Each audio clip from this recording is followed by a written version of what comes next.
There once was a man named Gold Roger who was king of the pirates. He had fame, power, and wealth beyond your wildest dreams. Before they hung him from the gallows, these were the final words he said. Our perspective is yours for the taking, but you'll have to join us first. We left everything we debated at the Yonko table. Ever since, pirates from all over the world set sail for the Grand Line, searching for the Yonko table, the table that will make their dreams come true. Yo, folks. Welcome to the latest and the greatest from the Yonko table. That is the voice of Grandmaster Hoop coming at you from the Iron Throne, because we're sitting in the Great Hall as we watch the banquet that is to start 7 days of tournaments and feasting to celebrate the marriage of Princess Rhaenyra and Sir Laenor, whatever, of House Velaryon, because we're here to talk about the latest from House of the Dragon. Yes, House of the Dragon, HBO's hit series, which is a spinoff of Game of Thrones. We're here to talk about its episode 5, and it's here. It was a doozy, a lot to discuss. Thankfully, I'm never alone. With me, as always, fellow Yonko, Dr. Jace Attorney. Dr. Jace Attorney, are you here for the coupling of cousins? As in, do I approve of the cousins Sure. being wet? Sure. It is a little weird, but as they presented in the show, you know, it's a way to unite the greatest houses in all the realm. It's Right. to promote a great dynasty. It was a good episode. I thought it was really well paced at certain segments, and we'll talk about that. But yeah, I think this episode of Game of Thrones was quite exquisite, despite the wedding of family members. Exquisite. That's a good word to call it. Yeah, a lot transpired here, and goodness gracious, this felt like a Game of Thrones, like really Game of Thrones, like they said, let's take it to that Game of Thrones extreme. We got some good stuff here to discuss, but we too are never alone in our ventures. Let's hear who will be joining us, who has always been joining us, because we need her expertise and her know-how to break apart what we just witnessed.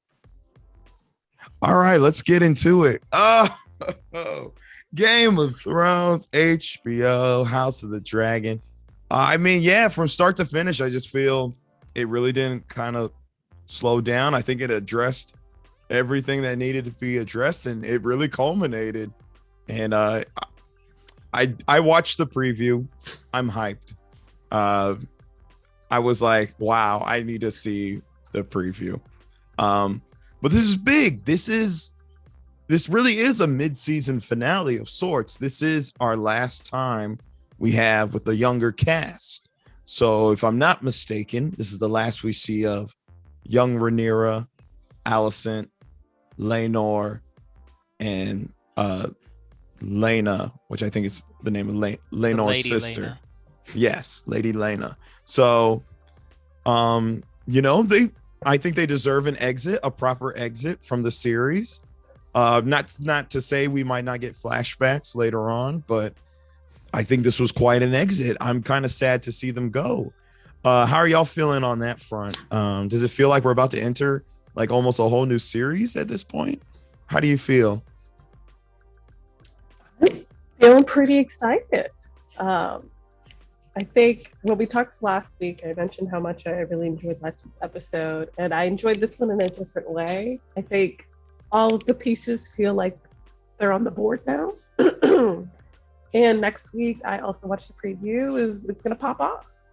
So I think, we have started to set like the subtleties of what we have ahead in terms of some of the relationships, some of the lack of relationships, even kind of some division, which I'm sure we'll start to get into. But it did feel like a season or mid-season finale, I should say. And I will miss the younger cast members. I think both the actresses that played Rhaenyra and Alicent did a wonderful job. But I'm also excited to see the older version. And see what the next kind of couple of years shows us as far as next week is concerned. And now we're going to be bringing in the kids too. And so that's when things start to get exciting.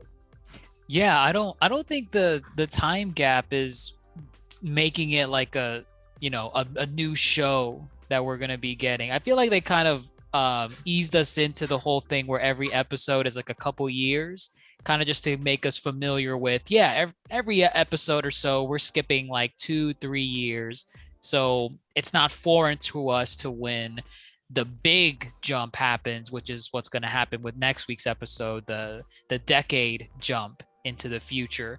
So I think with how season 1 has presented itself, it doesn't seem too foreign to be jumping that far ahead from where we are right now. It is going to be a shame to not be able to see some of these characters we've grown accustomed to, like Rhaenyra, or I guess young Rhaenyra, young Alicent, because we kind of grew attached to them in our own way, despite all their quirks. And but there are some characters that are going to be sticking around too, that are, they're naturally old, so they're going to keep them around. Viserys, good God, in that preview. He looks like he's been looking through rough. He's seen better days. But damn, oh my God. But yeah, I'm here for it. But there's a lot to talk about just on this episode alone, because apparently the word exile doesn't mean anything in this realm. Oh man. This man has like 3 exiles to his name and banishments. Shows up. Hello, brother. Pull up a chair. Pull up a chair of all the things. Doesn't even address it. Just pull up, give him a chair. Hey, that's my brother. Give him a chair. We're not gonna do this. We're not gonna do this here. We're not gonna ruin. Oh, I mean, goodness. Yeah, a lot to discuss here. I mean, I don't want to go in order, but we can go in order because that opening right there totally caught me off guard, because people want to root for this man, Daemon. I got no love for Daemon after what he just committed. I got no love for Daemon. I don't know. I get it. He's toxic. He is a man of a man. Say what you will. He looks good, but I can't get behind. What are we talking about? The scene in the very beginning? Yes, Okay, the very okay. beginning. Yes. His wife. So he Did definitely you- killed his wife. Did you see the behind the scenes after the Yes. episode? Mm-hmm. Do you like that they added that little bit of Daemon like approaching his wife compared to what it was in apparently the books, where his wife just fell and Well, that was it?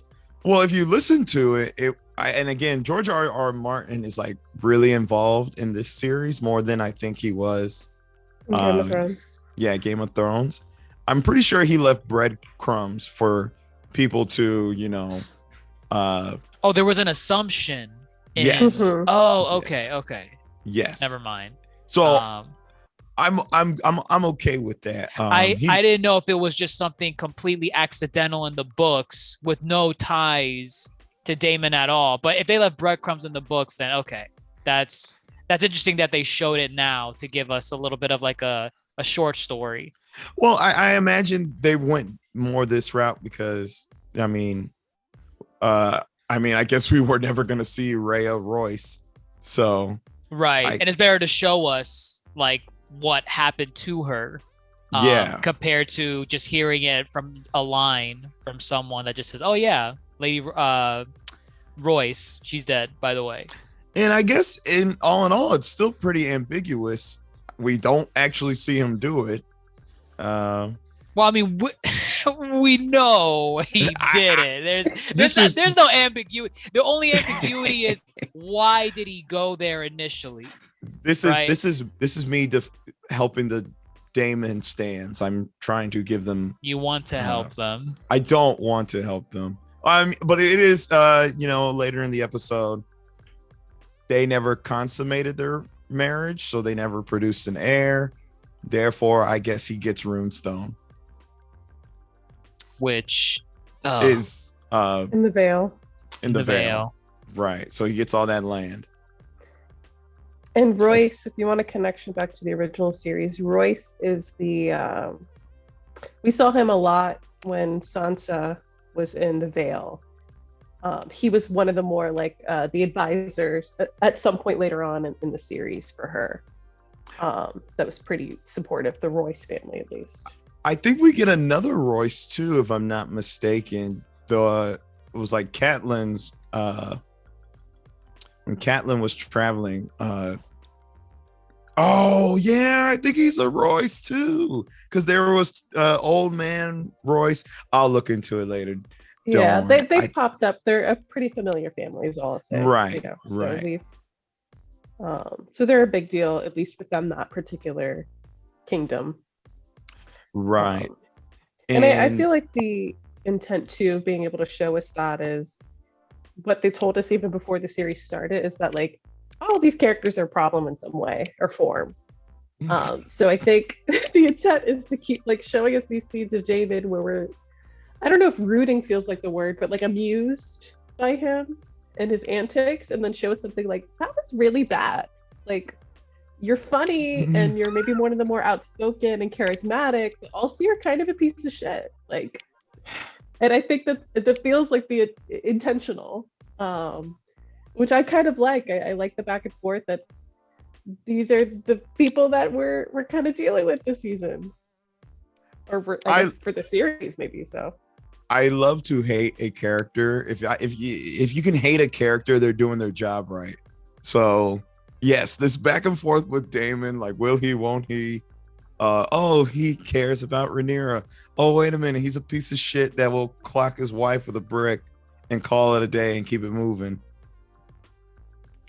It's good writing. It's really good. It's really good to have a character that you just, because I'm sure he will do something good in the name of Rhaenyra in the future. If I'm right. If will that excuse anything he's done before? Oh, we're not saying it's no. There's no excusing. Absolutely not. I think it's more of just like this is what it is, and it's highly entertaining. It does add some spice. What a way to open! Just I don't know. I wasn't expecting that opening. I mean, it was rough. What was it? Her horse fell on her. He spooked the horse, and yeah, it fell. She fell, and she looks paralyzed from there. Right. Funny enough, she gets one last line in about I knew you couldn't finish. Oh boy. That's what invited The Rock. From what we've seen, it looks like he does have a problem. I guess he does. I mean, it looked like he was almost gonna walk away, just kind of he was there. He was about to walk away. Which begs the question, why did he even go there? If not to finish her off, if he just leaves her there, then I was like, oh, so you're just being a dick right now. You just kind of you just came here for whatever reason. She now can't move, and you're just gonna walk away like, oh, I guess I'll leave. I think his intent was always to have her die, but I think he was ready to leave her to death. Oh, just strand her there, like she can't really do anything to call for help. Exactly, and then she got that last line. He said, "You know what? I never liked you." So he was the wife that he just left. That's his first wife. That's his first wife. Okay. And he never consummated the marriage. They never produced any heirs. His brown bitch, as he likes to call her, brown-haired bitch. What a song! Sounds like a song by Van Morrison. Forget blue-eyed, a brown-eyed girl. It's brown-haired bitch. How poetic, right? Very. It rhymes. I guess this kind of sets the tone for the episode. I feel this episode really highlights a breaking point for a lot of people. Mm-hmm. And that is really exemplified throughout the episode. So I don't think we got big of a time jump here. I think it's only been a couple of months or so. Nothing substantial like, years that we have seen. But they're making good on Viserys is making good on, Otto Hightower's out. Strong is in. They're heading to Driftmark to make this a thing between Rhaenyra and Laenor.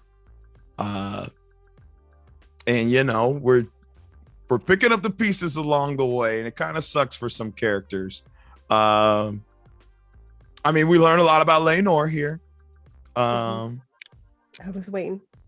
Yeah, we can do it. He's a cool guy. I liked him. I liked him back when we first met him on Sea Smoke. He was but the one riding the dragon, right? He was the one In riding Sea Smoke. Yeah, Okay. during the crab feeder Okay. confrontation.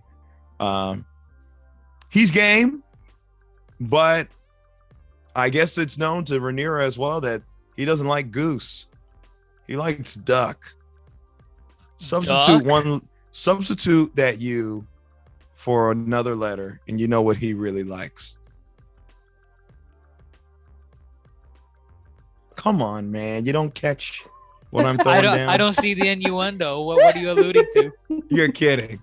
No, I got it. humor me. Thank you, Dr. Rika. Help me out. Help me out. Duck. Okay, In the Rhaenyra word and- duck, if you replace the U with an I, Oh, it's an I. yeah. I was putting E in there. And O. And other vowels. All right, look, he gay. All right, y'all. he gay. He's gay. And he has a boyfriend. He has a boyfriend whose name is Joffrey. Ooh, that's a I mean, name. Just a name. A name It's is just a a name. name. But I Yeah. don't know. This guy seemed like a dick. He Um, is. I hate Joffrey. a little bit.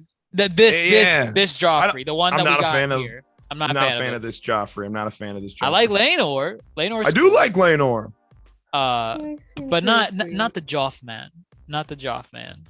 It's an interesting position because I didn't think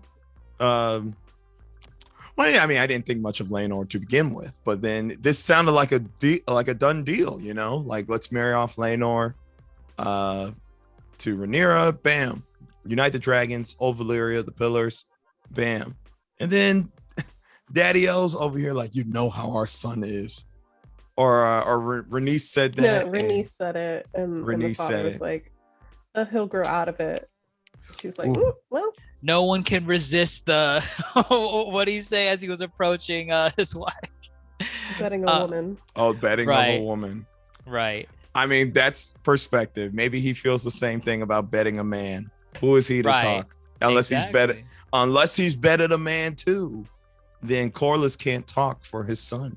you know? Is that's why he's saying he'll grow out of it just like he grew out of it? Maybe he's implying that. Perhaps.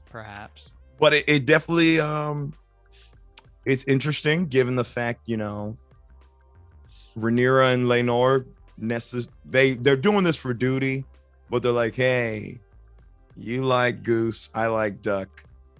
We can do this thing and still get our feed of goose and duck. You know, let's just keep And it on the low. understanding. Yeah, and understanding. And then, you know, it's like, what kind of goose does Rhaenyra want? God dang it. Our boy, Sir Kristen Cole. Jeez. Sir Kristen Cole. So I've been waiting. Now I don't have to hold. There's still some stuff I won't say because I know y'all don't want to be spoiled and we don't want to spoil our listeners. But I know after last week, the internet and us were having some conversation about Kristen. Baby, he is crazy. Okay, he's crazy. Ooh, And Crazy. the thing is, it's Where- crazy in love. Oh, like the Shrek song. Shrek 2. What? how That's you wanna accidentally say it. in love. Oh, accidentally in love. Oops. And the thing is, we've been sitting on it as far as him kind of showing up within the series, but I'm trying to be respectful of your wishes. But now we finally got to see it, so I don't have to be sitting on it as much. Because yes, he is charming and he's good looking, but he's also crazy. Can Did you we get blame the crazy guy? vibes from him in this episode? Oh yes, the whole episode he was yeah. Crazy? And oh man, I hate to be like, I empathize with Sir Kristen. I know what it is to be in love and let your love go. I think that feels like part of it. It's like one part of a bigger narrative, because I think he was jilted, so I guess we could talk about the scene on the boat. Right. As far as Rhaenyra and Laenor have an understanding of like, we can get married, let's have some heirs, but we can also have some folks on the side. All right, let's be realistic. So she had presented that idea to Kristen, who initially was like, we could just run away, get married. Like, leave this all behind. You don't even want this, but really, she does.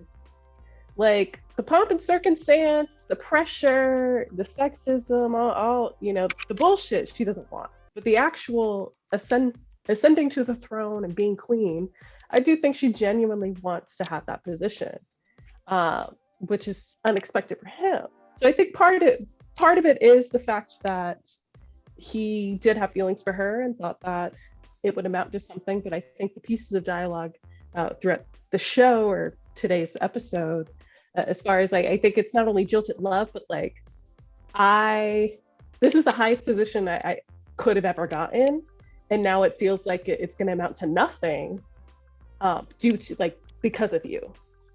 So I've broken my vows, and there is the potential for me to like be dead because of our relationship, and you don't even count it as something that's important. So there's a question of his own like internal, like, of his morals, but also that fact of like being in love and maybe being rejected in a way.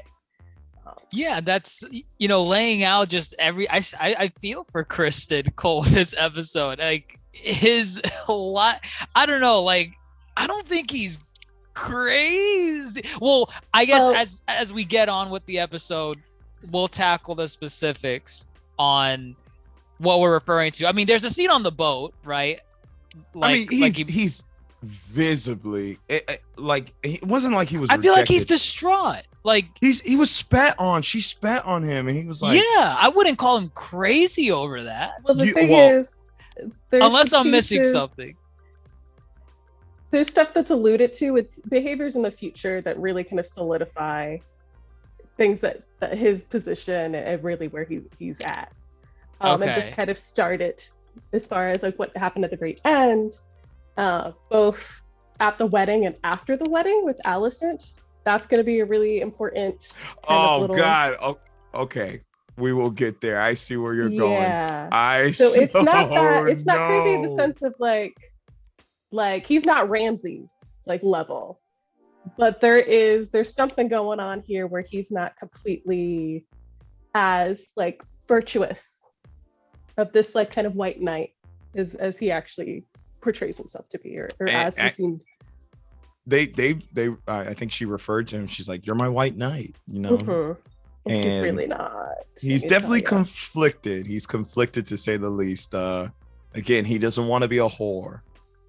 He recognizes his comeuppance and how he jeopardized it all, and how, what's the one thing he has left is this love, so he calls it, for Rhaenyra, and that's not what she wants. She's totally game. And again, you see the Daemon influence on her. I think that's a little bit at play here. The duty versus pleasure. She wants the throne, but she wants to be pleasured too. Sometimes you can't have your cake. What's that saying? Your cake and eat it too? You can't have your cake and eat it too, right? Yeah. Yeah, that's right. The say. It's classic. Right. Okay. I don't know it. I don't ever use it. Very interesting. We'll come back to Sir Kristen. The Driftmark Alliance. We've been waiting a long time for it. I found their conversation interesting as far as kind of the ascension, kind of the whose last name is the children gonna get? So what did they settle on? It was, you can keep your name, but whoever's the successor to the throne, they're gonna keep Targaryen. Yes. As their name. Yes. Okay. They will be born Velaryon. The one that sits on the throne is Targaryen. Okay. I think that's a fair deal. That is fair. I mean, damn. Corlys was like kind of pressing buttons this episode. You know, this is something that he's been wanting for a while, but now that Valeris is on his shores begging him to have their children wed, now he's like, oh well, I mean, since you're coming to me to ask, let me sweeten the deal a little bit. Try and step on some toes a little bit as much as he can. I think Corlys, he's a clever guy. I mean, but he wants to get it in writing. He wants the king to verbally say it. Nothing assumed, nothing left off the table. Let's say what it is. My grandkids will be Velaryon, and the one on the throne will be Targaryen.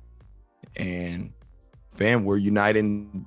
He said, interestingly enough, too, they said they have half the dragons in Driftmark. Right. Which I guess that means 5 or 4. 9 dragons. There's 9 dragons. So that means they have at least 4 or 5. Right. That's crazy. That's a lot of dragons. It is. What are they gonna do with all these dragons? The same thing the Targaryens do. Just keep them. They're like warheads. The more you have, the more power. Very interesting. But this conversation was totally the hyphenated conversation, that we see nowadays. Who takes on the name, the mother's name, the father's name. Yo, just hyphenated, folks. Hyphenate is the way to go. Welcome to the 21st century, Westeros. Hyphenate the name, y'all be all right. Stop making a big fuss. So I like their conversation. I like Corlys. Rhaenys too. Rhaenys shows up here. Rhaenys, rightfully so, is very worried. She's not a fool. She knows. She just said, we just fed our son to the fire, or to the wolves, whatever that saying is. Not actual wolves, not Starks. The brewing conflict is coming, and everybody sees it. And Rhaenys, again, still jaded from, the queen that never was scenario, but she's not wrong. And she knows Laenor could be on the other end of a pike, God forbid. The inklings of the brewing conflict were very prevalent here. And Absolutely.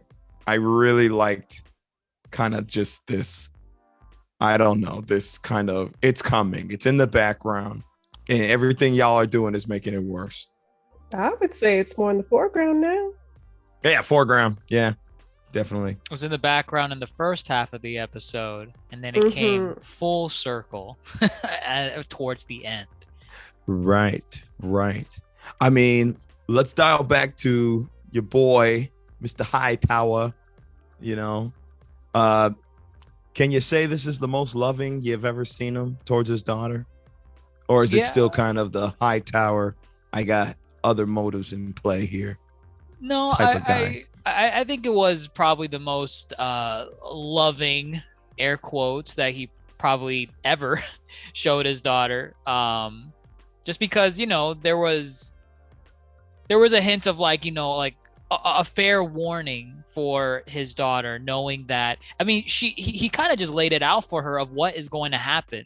And it's something that you can believe can happen, because he warned her about, if Rhaenyra is brought onto the throne, that calls Aegon, her child, Alicent's child, inheritance into question, and the kingdom's gonna rebel, and they're all gonna start fighting each other, and someone's gonna die, or a lot of people are gonna die.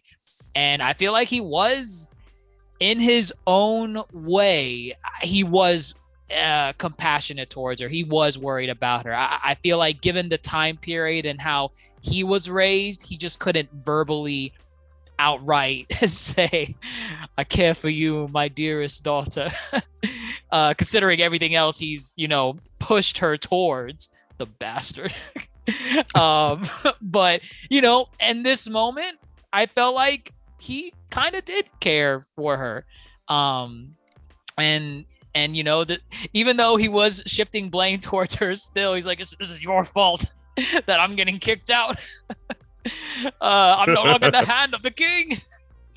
But again, given his character and given how he already is, this is probably the most compassion we're gonna see from him.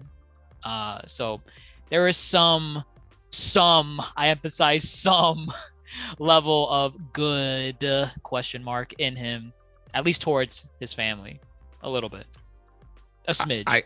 I can buy it. I bought it in this moment. And his scheming does make it look like he's trying to benefit from it all, but in reality, he's not wrong. It's going to erupt. This is a patriarchal society. That's it. A woman on the throne is going to cause problems, so he says, and he's basically saying everybody's too stupid to allow a woman to be on the throne. And yeah, he called it. I think he's, and again, it's his grandson, his daughter. I think there is some genuinity to his little last words here. So I can buy it. I don't like him still, but I feel, he's like, I'm glad his last words were like, "You fucking made me lose my job," But I love you. Right. I'm glad he didn't say that. He basically just said, "Hey, I love you. Well, I'm gonna come back and say I told you so." That's his job as a I guess parent. As his job as a dick. But to love her, I guess he's winning points. He has his own way. Right. Now, with Alicent, this kind of sets her for the rest of the episode. Right. Now, I will say this. Okay, I will say this. And I think I'm using this right. Deus Ex Machina. Due Machina. It depends in what context you're using it, but go ahead. I don't know. The random son of Strong coming and dropping this knowledge to Alicent. So The random. Go ahead. Oh, okay, that guy. okay, I forgot his name. It starts with an L. Yes, I I don't- think it starts with an L. The guy that was hunched over a lot. Yeah, he had a right? cane. Yeah. Okay. Yeah, so we saw him 2 episodes ago. He is, now that Otto is, at least for now, out of the picture. I imagine maybe not forever. But for now, out of the picture, we have a new person on board who is a schemer. So something that's important to know, at least in terms of this son, we've actually saw both of the sons, both strong sons in this episode. Is that, so there is the one who is the knight that we saw near the end, who's known to be very strong, both because he is the heir, but also because he physically. And then this brother is not physically able to be a knight, so he schemes. So this kind of sets up a character that we really want to keep our eyes on in terms of, and I think he said it too within this episode as far as like being observant. So because he is pretty, in terms of that society, easily ignored, they don't really value him because of physical limitations. He's able to kind of just be amongst folks and gather information and use that in ways to which to benefit. So very similar in terms of like Littlefinger type vibes, as far as what are ways in which I can learn something to position myself a little further along and maybe get the game pieces moving. And so I think that's a lot of what that Alicent scene had displayed between the two of them in the gardens. I think he definitely gives off those vibes. Between Littlefinger and what was that character's name that was in Game of Thrones that was a eunuch? Varys. Varys. Yeah, characters that are like very unbeknownst to the grander scheming people, like your Lannisters, your Targaryens and whatnot. These are just more or less like smaller, minor characters that people tend to look over and ignore, but then that leads them an advantage into participating and scheming. Larys. That's this brother's name. Yes, and then his Okay. brother, the knight, is Sir Harwin Breakbones Strong. Break. Okay. Yeah. Nice. I So wonder those are where two he got people that. Yeah, those are two people we're really wanting to pay attention to. Okay. Because this episode, I was like, where did this dude come from? With some pivotal information, Mhm. you know, and that definitely, again, it sets up Alicent. He reveals Rhaenyra had a T, which we know to be Plan B. She wouldn't need the T if she didn't, you know, do any deeds with anybody, whether it be, you know, well, Daemon, the one in question, you know, and man, oh my God, the following scene, I was like, shut up, you idiot. What's the following scene? Alicent is about to confront Kristen Mm. about if Oh. he heard anything in the room. Did you hear? Did you hear the bed frame a rocking? She was not about to ask him about, like, where were you? Like, you know. Did you hear bed frames knocking? And he just said, "I was knocking the bed frames." I'm sorry, Your Grace. And you know, again, call him. He's unstable right now. He's very unstable. If you don't want to call him crazy, that's okay. This man is like a powder keg waiting to explode. Say again. I mean, Nothing. Oh. But yeah, I don't know, would agree. like, yeah, he's I would agree as far as like being very much unstable and insecure and unsure of kind of what, because now I'm being called into the Queen's chambers. What does that mean for me? If I just confess, maybe I'll have some mercy. But I think Alicent, I've actually really appreciated the way they built her up over the episodes as far as like initially, you know, she is stuck in a situation as many different characters are, specifically women throughout the series. But I think now she's recognizing I may have to step it up and start to exert a little bit of the power I maybe do have to put some pieces in place to protect my son ultimately. Because things are not looking good for the husband. I'm now unable to trust Rhaenyra, which I think was really the crux of the turn, which we can talk about as far as the wedding and what that all represents. But I thought it was a really interesting scene between the two of them, because she was so sure.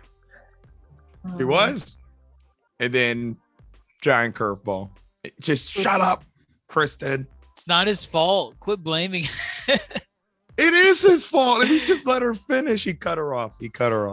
I mean, but look from his perspective. I mean, does he know about the allegations that they're assuming that Rhaenyra slept with Daemon, or Yeah.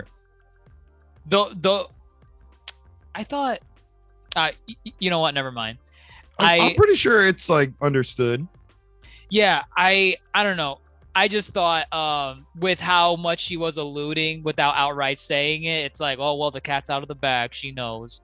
Yes, my lady, I was the one. But then obviously that's not what she was alluding to, and as you could tell from the look on Alicent's face when she was like, "Who did it?" You. What's that meme? The eyes are like, excuse me. Like, Yes. you know. I know what you're talking about. Right. Um. I mean, it basically allows Alicent to start playing the game more or less. Right. She's no longer a pawn to Otto Hightower. She's no longer, you know, let me just birth these children for Viserys. She's like, all right, y'all want me to play? I'm gonna play. And you know, let's just jump to the party. The party. She steps out, Miss Queen, honey, coming out in Hightower green.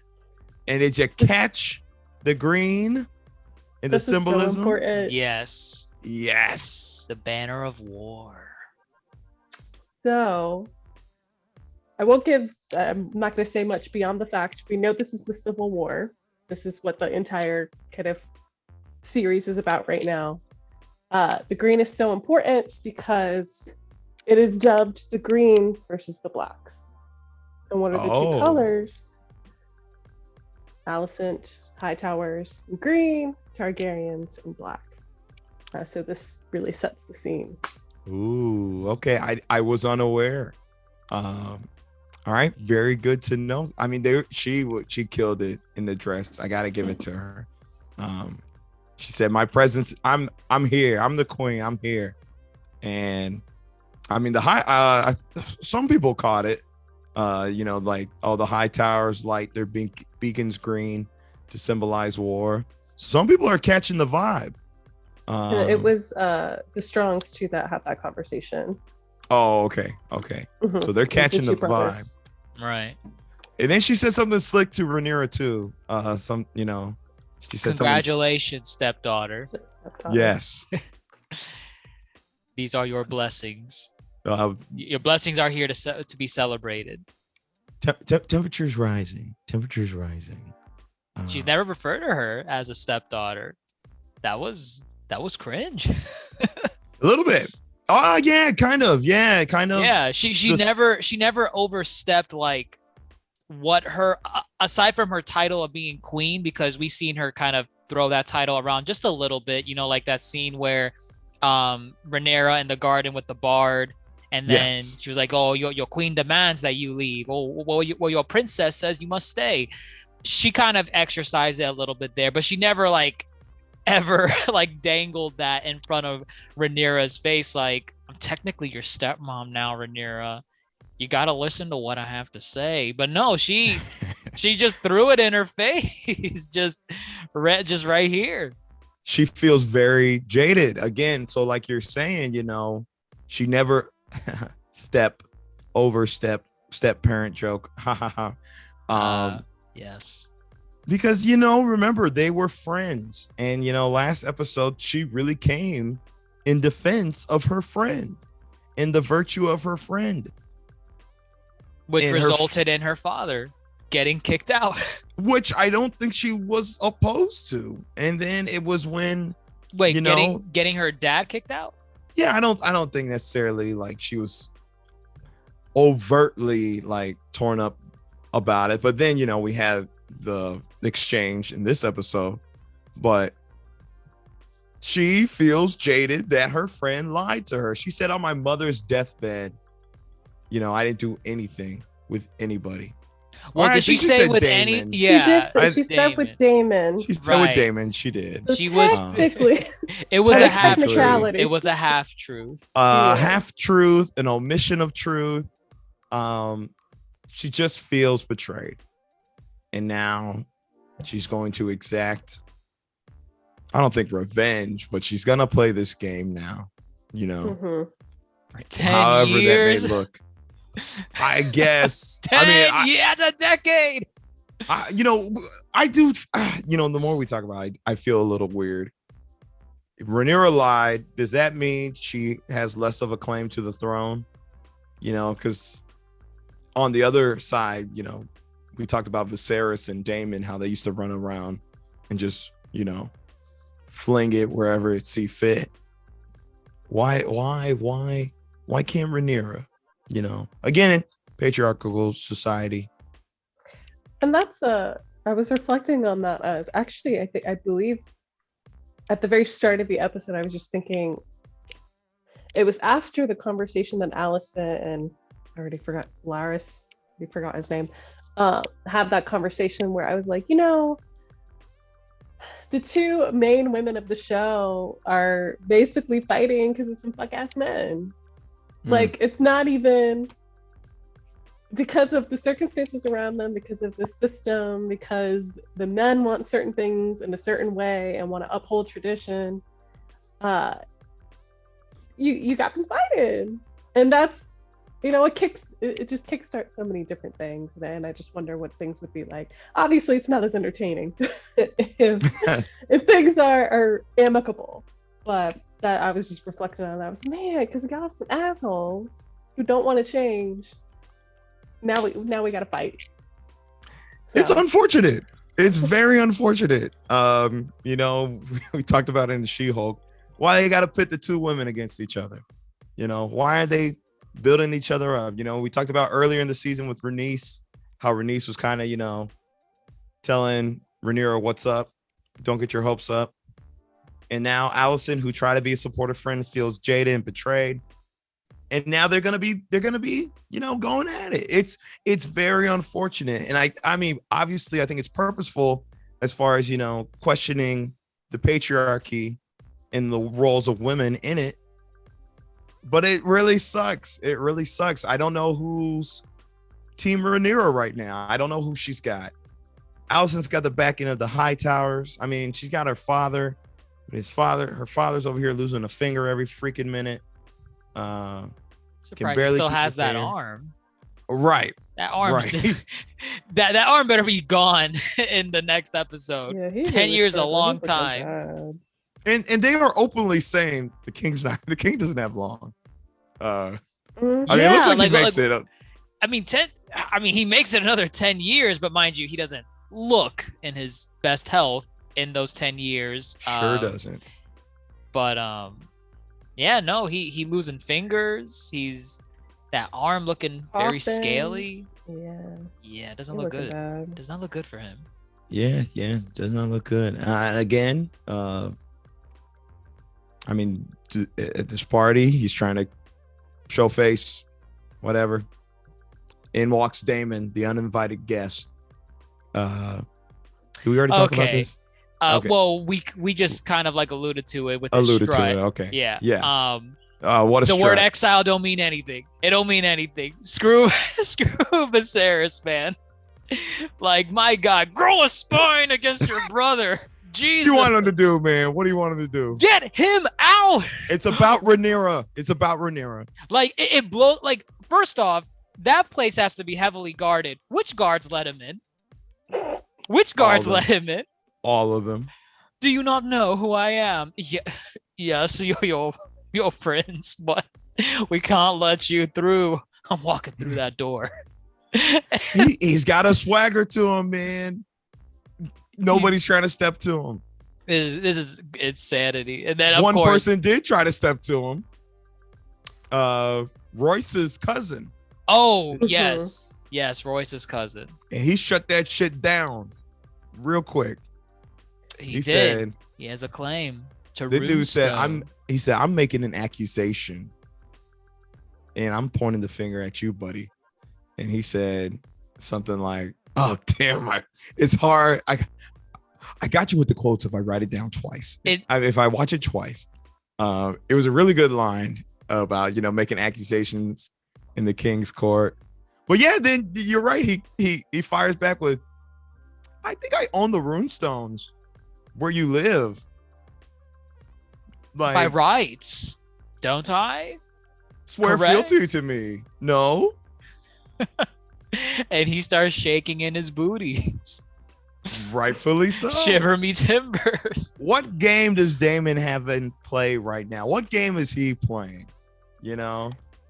Well, we got a little sneak peek. A little bit. They're dancing, right? The dance. Mhm. I like to point out we don't get many Game of Thrones kind of medieval type dancing numbers. I like this. Kind of It was nice. nice. Reminds you this is a different era in the world of Game of Thrones. Ain't nobody doing this with Robert Baratheon. Robert Baratheon's like, horse, everybody drink. Where's the boar? Joffrey's like, I hate dancing. Hit her harder. Stupid stuff like that. I like the elegancy of it all. But yes, It's like combat. that's what they said, right? She said that to Laenor said that. Yeah. Right. In combat, that did happen. Ah, yeah, it did happen. Again, this whole thing was a powder keg, and if you watch the after credits, I forgot how kind of pivotal weddings are in Game of Thrones and how Oh yeah. they don't go right. They never do. That's why it's appropriate. It's like, oh, okay, yeah, let's do a wedding to kick things off as a finale or a mid finale for these young actors and actresses that we're not going to see again. Portrayed as their younger self. So let's go out with a bang. with this wedding. As soon as I heard there was a wedding celebration, I'm like, well, there it goes. Did you? You We- did? Yes, Didn't a we say- wedding. We said it last week. Yes, If we thought it would go well, if they would Cel- actually end up married. celebrations and weddings are always a red flag in Game of Thrones. Well, that's the thing. I do recall now that we talked about it, but I didn't think it would like kind of get ruined. I just thought, are they gonna get married? Yeah or nay? Versus I didn't think it was gonna get, what happens at the end. It gets ruined. But more or less things were gonna kick off.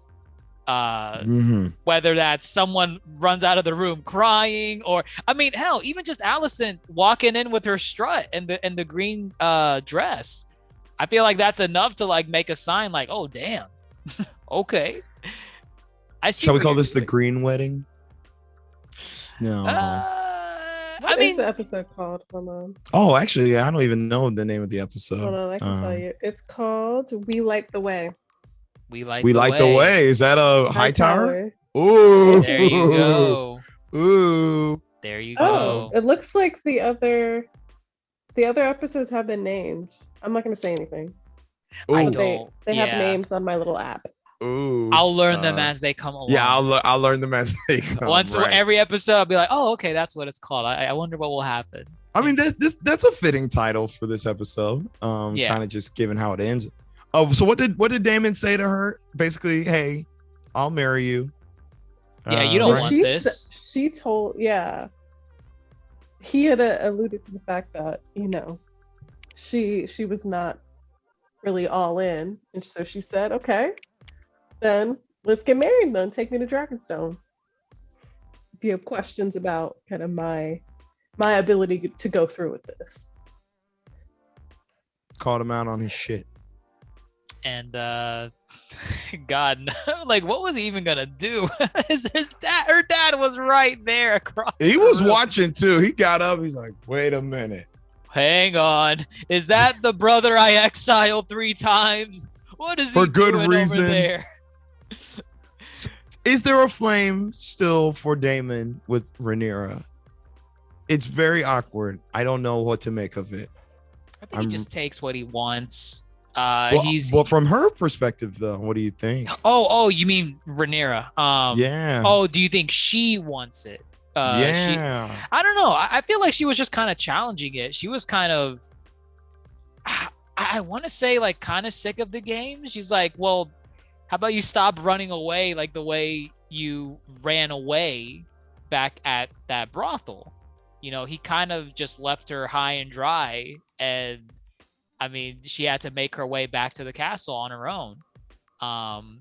So I don't know. Like, I think Rhaenyra is more or less just telling him, like, listen, this back and forth that we're doing, like, man the F up.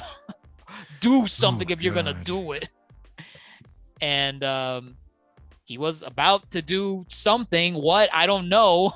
But that's when chaos kind of breaks out. Right, like around the same time as that. But And I guess we should set up sort of what leads to some of the chaos.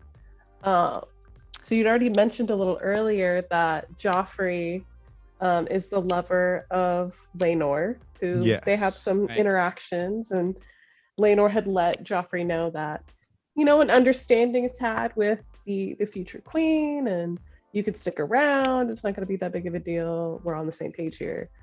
And I think Joffrey got a little confident about his position and what that means in terms of the dynamics of this whole thing, and went up to Kristen and said, I know that you got a little something with the princess, and I want to let you know where we're at. So we're all kind of on the same page here. And that didn't go well at all. do you buy whatsoever. do you buy how he was able to put together that the flame was Sir Kristen and Rhaenyra? Because all he really had to go on, and he went in like 110% certainty that he hit the nail right on the head. I don't know if I totally buy him just looking at Sir Kristen one time at a special event, and he's like, Oh yeah, that's the one. That's the one Rhaenyra is bagging. I can buy it. I mean, I hate to use the word he used. Kristen did look cunt struck. Terrible word, terrible phrase. But how, like, because he was just Because he's stern? at the so his position is known. He is her The knight, you know, the knight, the yeah, King's her Guard. knight, her knight. right, her Right. knight. That is understood. People know Right. this. And he looked pissed. He's at the wedding for her, the party, the celebration of, her wedding. I can buy that he really looked off. He looked extremely off. And I imagine someone could put together that he must be pissed about somebody in this room. What if that's just his natural way of just standing around? What if he's a stoic knight? He's just blank expression, just staring, looking around. He I mean, wasn't just staring. you see what he's like glaring. He's like glaring. Oh man, He I don't looks know. unwell. He looks unwell. It's the one part that for me to follow the rest of where this all goes to, I just wish I could buy this moment more, because the rest of it is chaos. The rest of it I like, but it originates on the belief that I can buy that upon first meeting Sir Criston, Joffrey is able to just immediately just discern, yep, that's the one. I never think met this too, guy it wouldn't have- before, it but wouldn't have that's been the one. first meeting, because Kristen went to Driftmark as well. Oh, he did. Yeah, he was on the boat. He's on the boat. He was on the, but they never did. They ever interact, Joffrey and Kristen on the boat, or no? No, because they came on a separate boat. But like Kristen was there initially to, Right. And That was where he frankly, I made that don't think- proposal to Rhaenyra. Yes. I also don't think it's, considering where Kristen is at by the end of the episode, I don't think it's too far-fetched that you don't need a lot to kind of set him off. So Yes. even if, like, Joffrey was meeting him for the first time and was trying to connect all of these dots, I mean, I think we also have to just say TV magic. It works how it works. But also, I think if anyone alluded to anything, whether they were right or not, in this case he was right, we just needed something to set the spark off of what we already saw was like him unraveling throughout the episode. So I didn't think it what was a that big of spark. a deal. But I could see where, maybe a little bit more context probably would have been helpful. I buy it because I buy it, but I want to Listen. give, Dr. Jace a little grace as well. I'm gonna say this though. Joffrey, I haven't liked a single Joffrey that has been presented in this series. There's only two, but Correct. So even if you don't buy that he could call it out, I wouldn't want that guy coming up to me talking any kind of anything to me. I'm gonna beat his ass. well, right. I mean, I guess the result is I'm okay with what happened, because this is why Sir Criston's just angry, man. Well, like- okay, real quick. Good. Were they still in conversation when that happened, or did he go? Did their conversation end? No, it And ended. he went and sought him. He went and saw him because that's where Joffrey told him that proposal, saying, hey, you keep my secret, I'll keep yours. And that's when he brushed past him. He bumped into Kristen's sword that he had sheathed, and he kind of just like shoved him out of the way. And you saw like Kristen kind of like looking side to side, wondering like, damn, what the hell, everyone knows. And then he had to have sought him out at that point because Joffrey just walked away. Okay. And yeah, I was a little confused. I mean, rightfully so. Everybody was confused. Nobody knew what was going on. right. He caved that skull, and goodness. With fists, right? Just fists. It was just With fists. fists. Yeah, I mean, it it was was just armored. It was armored. Yeah, I mean, it fists. was armored. Yeah. So it hurt. Yeah, he went in on it, and I mean, yeah, Sir Criston is he's just devastated. His chastity as a knight ruined. The The Jonas love, Brothers didn't do all this. Goodness. yeah, the love of his life does not want to leave with him. So now he has to live with the shame of the chastity that he broke as a knight. Well, he doesn't have to live with the shame. At least he didn't want to. Well, he didn't want to, and I mean that's why he even invited the queen earlier in the episode to like say, hey, Just give me a mercy kill. just give me a mercy. Don't, for the love of God, don't torture me. I don't want that. But I welcome death because I know what I did, and I mean I can't live like this. And Allison was like, all right, get out of here. But right here, like this was the tipping point. Now at this point, people are taking his secrets and trying to like manipulate him into doing things that he likely does not want to do or keep secrets for. He was sick of it. He was like, all right, that's it. And then he went after Joffrey. Good old Joffrey. Interestingly too, he wanted to run away with Rhaenyra versus you got Joffrey, who is totally okay with Lenore just sleeping around with him, on the side. They were one and the same. It's two sides of the same coin. Two the sides yin of to the their same yang. coin. And honestly, I feel his rage was very much, he was beating up himself. He wasn't beating up Joffrey. He was beating up the fact that this is his life now if he does not take his own life. And he had nothing. He had nothing before, right? Because he even nothing. said that before he became a knight, and he was proud of what he was able to build up, only for it to just be now taken away, stripped from him, and now being used as a pawn in this game of thrones.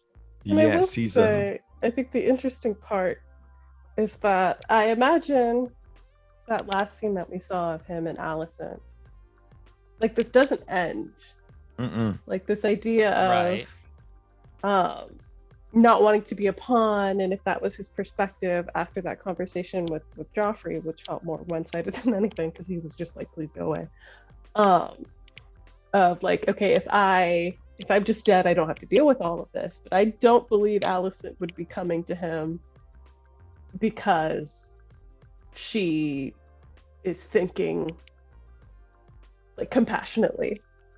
I would think that there is like she's gonna use it. Something of there's she's acting like a high tower. Oh, I can buy it. I can buy it. She's definitely using this as leverage. Right. I mean, because technically they don't know why. Well, the people that were present didn't know why Sir Criston went bananas on Joffrey. It just happened. I'm surprised no one like sees them at that point, but I guess because of his status as the princess's knight, right? They just let him walk away. Right. I guess in like the chaos of it all, it's like what just happened, and he just kind of walks away to the garden, and he's just ready to kill himself at that point. But that's when Allison comes in. So whatever, Allison's the queen at the end of the day, so she can excuse or pardon whatever he has to say. So I don't know, all his crimes. Listen, as you said, how Daemon could just walk in. Seems like these guards are not doing a bang up job at protecting this wedding or party, whatever you want to call it. They let a fight broke out. They let someone who was banished walk right in. Who's working? Who's doing their job? Who needs to get fired? Somebody's not doing anything. So yeah, party's over, people. So much. There's one piece of the party that I just want to call attention to, and it does relate to some of what we saw in the previews as well. But just the connection between Daemon and Laena is something just to be mindful of. Oh, right. I forgot. Oh yeah, that was there too.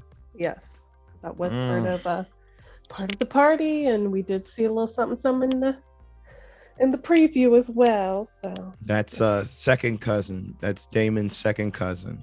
Right. Right. It's It's all in the family, man, for the Targaryens. I'm gonna let you know now, Ethan. To get Grandmaster, it gets worse.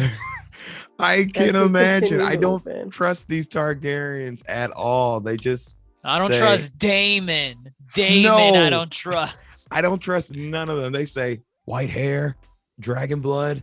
Let's get it. Wait, you know my mother? Wait, Oh, she's my mother too. right. I can't. But I get it. They're Targaryens. They're the only family that kind of runs like this. So Right. damn, Lena aged up quick. I mean, I know she's like 14, not in real life, but in the show. That was from 12 to 14. Where she is right No, now. she in what was episode 5. she? Wasn't she like 8 before? I don't remember. She was She's like 12. 10 or 12. Yeah. Oh, okay. Maybe I'm exaggerating a bit. Yeah. I mean, she looked young. Like nothing is great. This is all bad. Yeah. Yes, it's It's This just is what am I all- saying? Weird. Let me stop. but it is an older Lena, like I guess 14. I guess different actress, so they had to make it more obvious. Like, hey, this Lena is a little bit older than the last one you left off, where Corlys was willing to marry her off to Viserys. Right. So but yeah, I'm curious to see where that's gonna boil to a head in the next episode.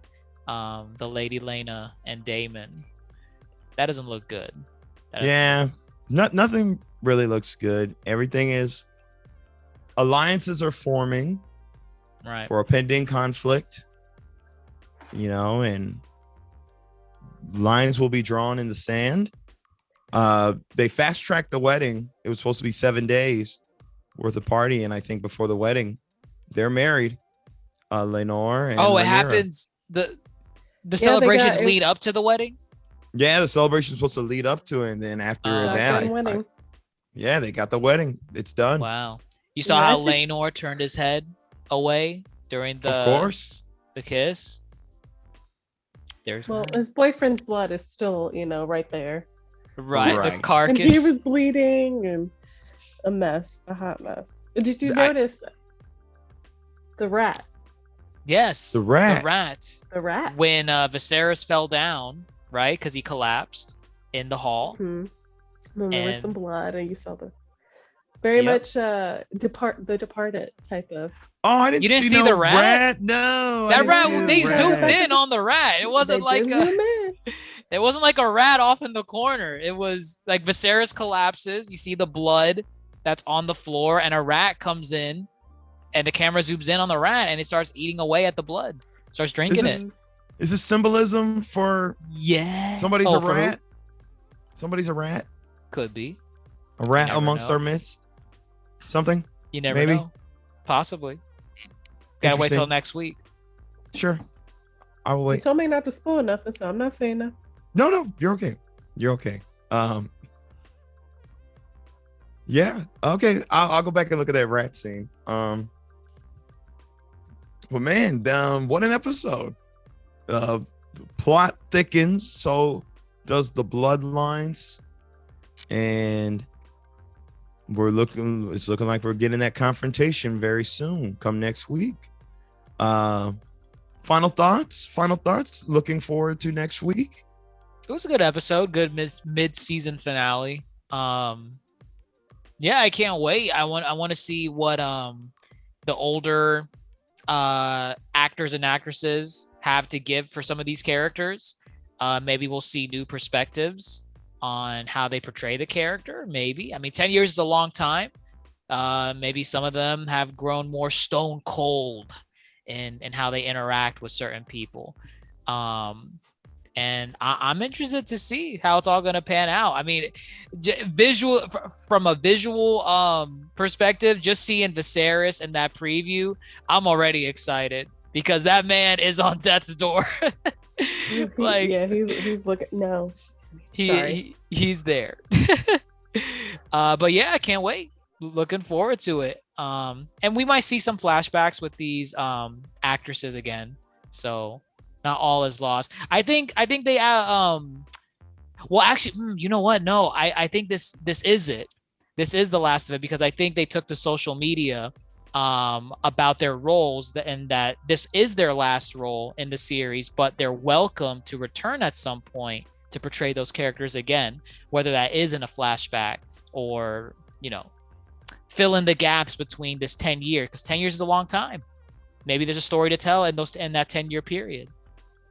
But 10 years is indeed a long time. Yeah. I was talking to my cat earlier, so sorry about that.